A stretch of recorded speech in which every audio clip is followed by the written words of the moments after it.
කිසිවක් හදිස්සි වෙලා පිළිගන්න යන්න එපා. කිසිවක් ප්‍රතික්ෂේප කරන්නත් එපා.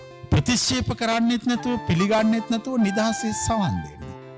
එතකොට ඔයගොල්ලන්ට තේරෙවි ජීවිතය හරිම රිලැක්ස්. නිදහස්. කිසි දෙයකට ඇතුළ ප්‍රෙෂර් වෙන්නේ නැහැ. කිසි දෙයක් හයියෙන් අල්ලගෙන නැහැ. දැන් අපි කිසි දෙයක් හයියෙන් අල්ලගෙන නැහැ. අතහැරලත් නැහැ. අතාරින්නේ බයට. අල්ලගන්නේ ආසාවට. මතක තියාගන්න දෙක. අතාරින්නේ බයට අල්ලගන්නේ ආසාවට. ජීවිතේම හයියෙන් බැහැලා අල්ලගෙන දඟලන්න, හැප්පෙන්න, පොරකන්න, වෛර කරන්න, තරඟ කරන්න කිසිම දෙයක් නැහැ. මිනිස්සු හැමතිස්සෙම ජීවත් වෙන්නේ බාහිර පුද්ගලයෝ එක්ක. ඕගොල්ලන්ගේ යාළුවා කවුද කියලා අපි ප්‍රශ්නයක් අහුවොත් හැමෝම මතක් වෙන්නේ හැමෝටම එළියේ ඉන්න කෙනෙක්. මගේ හොඳම යාළුවා මගේ හිත. මං වැඩිම ආදරේ මගේ හිතට.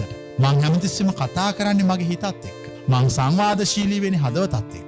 ඒතර මට යාළුවෙක් හැමතිස්සෙම මං ළඟ ඉන්නවා. ඒතර මේ යාළුවා කිසිම හේතුවක් නිසා මාව අතාරින්නෙත් නැහැ. ඉතින් ඕගොල්ලොත් ඕගොල්ලන්ගේ හොඳම යාළුවා ඕගොල්ලන්ගේ හදවත කරගන්න. ජීවිතේ දිහා වෙනස් විදිහට බලන්න. හැමතිස්සෙම අවබෝධයට දොරටු විවෘත කරගෙන සිටින්න. සත්‍ය බුදුවරු ඕගොල්ලෝ සොයාගෙන එනවා. ඕගොල්ලෝ ළඟට ඇවිල්ලා ඕගොල්ලෝ ඉන්න කාමරේට බුදුවරු තට්ටු කරනවා. ඕගොල්ලෝ බුදුවරුන්ට දොර අරින්නේ නැහැ.